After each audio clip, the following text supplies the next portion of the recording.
all the pieces when they put you back together again. Especially that razor sense of humor. It's all about living, not giving it all away. When we learn to give, we may live another day.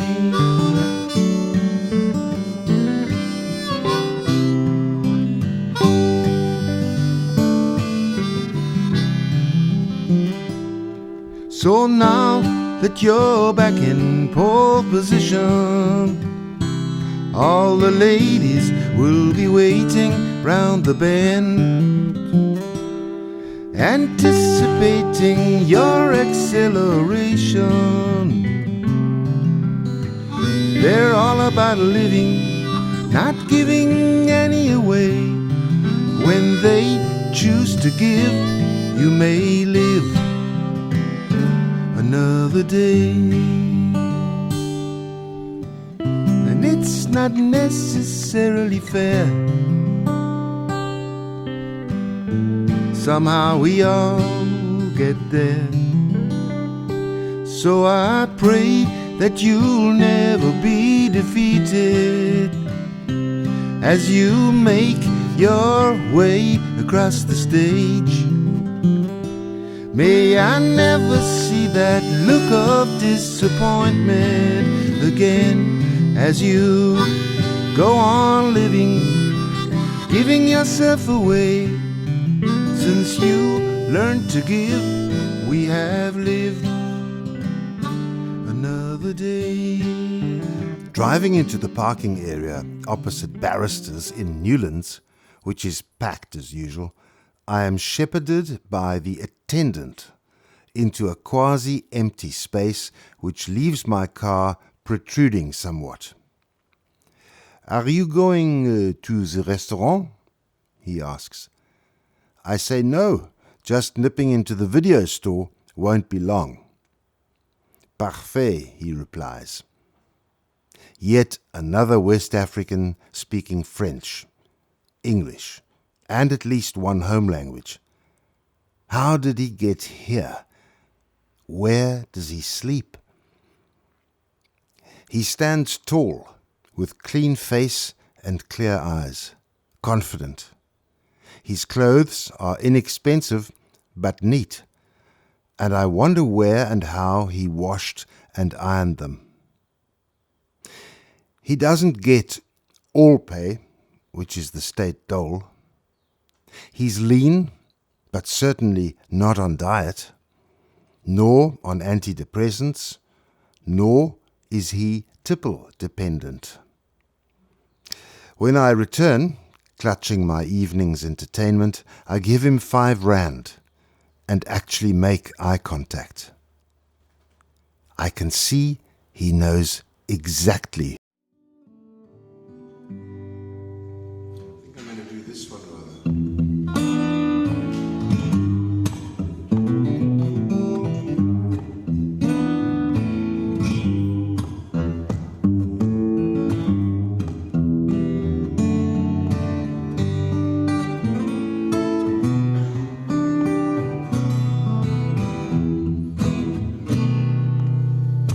67 footsteps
Neil Young wrote eerily, "I've seen the needle and the damage done, a little part of it in everyone." Needles have always scared the pants off me, so I never imagined myself anywhere close to the kind of damage that he was intimating in that haunting song. Any doubt as to what Neil was talking about is removed when you listen to his solo acoustic performance at the concert in Massey Hall in 1971.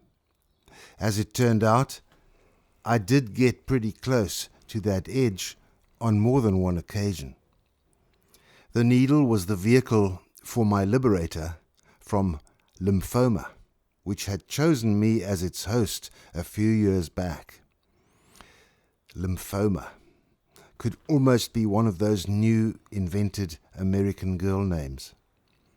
She was a silent, unwelcome visitor who had lurked into our lives surreptitiously, probably as the blind date of gatecrashers like stress and anxiety. She remained stealthily undercover until, after a sugar binge, with a sharp pang in my gut, she suggested herself. After some examinations, including a biopsy and rather harrowing marrow sample, I was diagnosed with high-grade diffuse large B-cell lymphoma. Well, that's a bit more than an American girl's name, I guess. And committed to a series of 8 chemotherapy infusions at 3 weekly intervals. Each infusion lasted about 6 hours, during which a cocktail of ominous liquids was dripped into my rusty circulation, all via a needle inserted into one of the veins usually bulging on the back of my hand. These veins, like dogs sensing another beating, chose to cower and retreat after the 6th infusion, so that the last 2 sessions involved some gritty poking around for the elusive dogs. The treatment, though, was wonderfully successful, leaving me so well that I wondered whether it had happened at all. No doubts about the chemo, though. That was a traumatic reality. Author and friend Bev Rycroft, winner of the Ingrid Jonker Prize in 2012, suggested from her own experience that doing something creative could be an antidote to trauma. I discussed this with producer, musician Johnny Blundell, who suggested setting up a studio in our spacious home at Raysbury Close in Newlands. He and engineer Dave Langeman loved its oral qualities, high ceilings, wooden floors, and historical ambience. We sequestered 3 of the rooms and transformed our home into a sumptuous recording studio. Over the next 2 weeks, we laid down the tracks for what would become my first real album, featuring professional musos, Johnny on guitar, Roger Bashu on bass, James Van Minnen on percussion, Terence Scar on strings, and Nonzi Galada on additional vocals. One of the songs had not been completely written, but I played it to Roger on my baritone guitar, and he took to its 5/4 feel instantly. His interpretation on the bass was inspiring, and I finished the lyric that same evening. Next morning, we recorded the song live with guitar, vocal, bass, and percussion, all of which were kept intact, which is a rarity.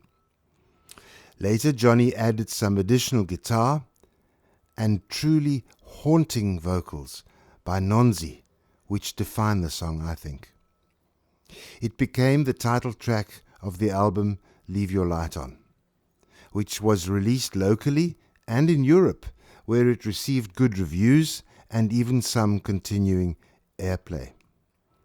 Thanks to Bev, when I think back to chemo, I am reminded of Leave Your Light On rather than needles. Well, About another year later, there was a further sharp encounter. This time, it was the very kind Neil Young had had in mind. Our youngest son, Christoph, was in Cape Town on a visit from Perth, WA. He'd come out to South Africa to attend a wedding, which he sadly missed because of illness. The nature of his suffering was as yet unknown to us. At the time, we were moving into our new Africa house in Paradise Road, Simonstown. Christoph tried to be helpful, but was often way off the mark. He was erratic, sometimes very alive, witty and super bright, and other times morose, moody, and plainly exhausted. On one particular evening, he was exceptionally impolite towards a good friend. This disturbed me so much that I couldn't sleep, and I knocked on his door. It took a while, but he let me in, and I asked whether something was amiss. He said that he was going through a difficult time and that he thought it would pass. I probed a bit more and asked whether there were drugs in his life. If so, I said that he could talk to me freely about it. We left it there and retired for the night. Early the next morning, he sought me out to say that there was indeed a substance problem, as he put it. In my head, there was the metallic clang of a large penny dropping, although it was a relief, because at least there was finally a clear subject on the table. A number of things suddenly made more sense. The substance involved was, of all things, crystal methamphetamine, or meth, more commonly known in our sunny land as tik, after the sound made by the globes in which the crystals are heated. My naive take on Christoph's substance problem was that he was partying too hard. I had never had occasion to confront the concept of addiction, and it didn't even enter into my head. Luckily, as it turned out, Christoph had served as a paramedic with Steve, a guy who owned Harmony Clinic, which was a rehab center in Hout Bay. Steve was a recovering addict, an ex-ruffian, and something of a local celebrity. I know what Steve will say, straight into rehab, Christoph said, but I don't have that kind of money. Rehab had never really been on my radar, and to be honest, I thought of it as a trendy thing that rock stars indulged in as an easy way out of excess. Later that day I got a call from Steve, who said that Christoph needed help immediately. Given my skepticism and naivety about rehab, I asked him how bad things were, and he said, "As bad as it gets," which was a very appropriate answer, as we learned later. With these words, I heard the second penny dropping on this journey to the truth of our son's addiction. It was Friday, and we agreed to get Christoph into Harmony on Monday morning. We spent an uneasy weekend together in our new house with Christoph and Dominic, even going to a nearby church on Sunday to attend a contemplative music recital. I do think we all prayed a little too. I can remember standing outside the church overlooking Simonstown Bay, feeling simultaneously overwhelmed by life's wild cards and profoundly optimistic that all would ultimately be well. It was a rare instance of complete immersion in the moment and full acceptance of reality. On Monday morning, Christoph and I drove to Hout Bay, and we spoke together as perhaps never before. It was communication stripped of innuendo, custom, and pretense. I could sense his enormous relief at having finally reached the destination of his trip back home. We talked of various things while driving the magnificent Chapman's Peak to Hart Bay. At one stage, I asked him whether he had ever witnessed someone taking drugs by needle. "That's what I did," he said. And another penny clanged. And here's a footnote, which was written in 2016. As I write, Christoph is 18 months clean, thanks to a rigorous regime at Harmony. He spent a total of 5 months at the clinic and remains admirably committed to the recovery process. There were more pennies dropping along the way for me, including the realization that not all addicts do actually recover.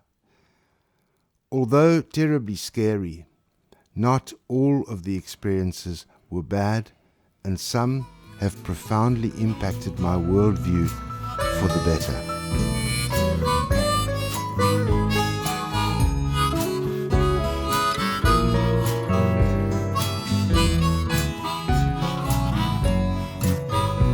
Emulation.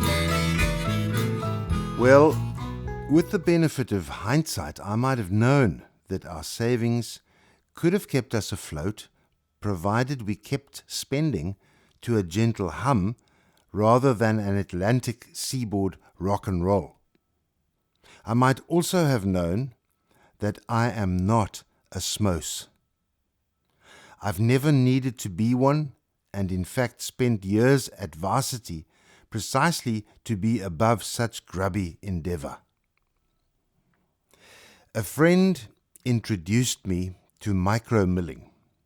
He was and remains a shrewd, seat-of-the-pants developer with a Midas touch, and I figured that the time had come for me to ignore business science and simply tuck into his slipstream, making money by emulation. So I flew to Italy, fell in love with its machinery, and bought a gleaming 1 ton per hour flour mill.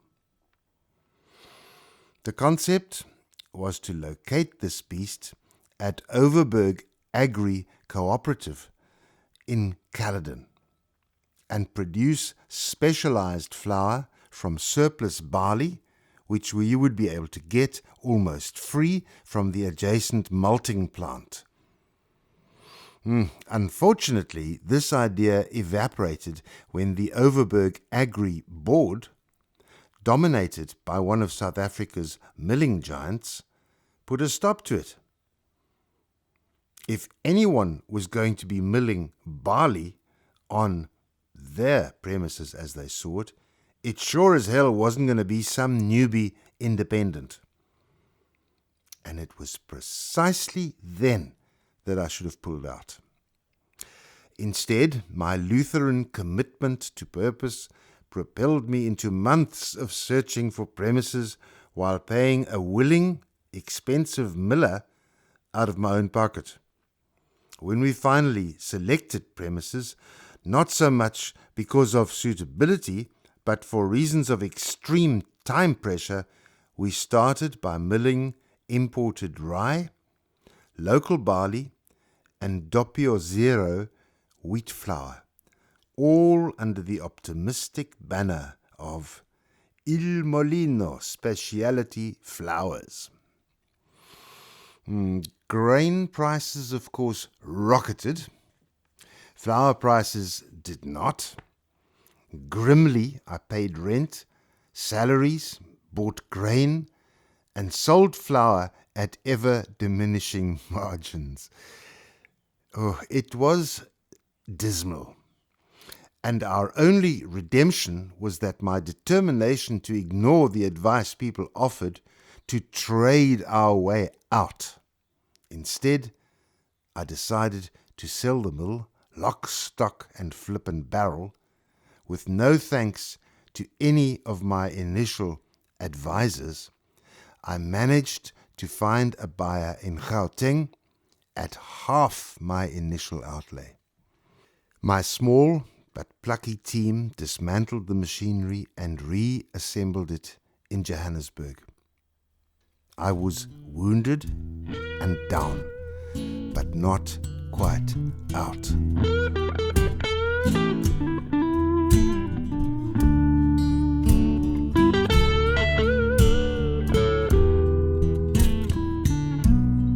Held me some trouble in the palm of my hand, the purpose of which was help me understand. Though our existence may not go as we planned, we have to believe and do what we can. Doctor, he cut me and sent me away. He felt nothing, left me with the pain. So now I am working every day, feeling that tingle in those fingers as they play.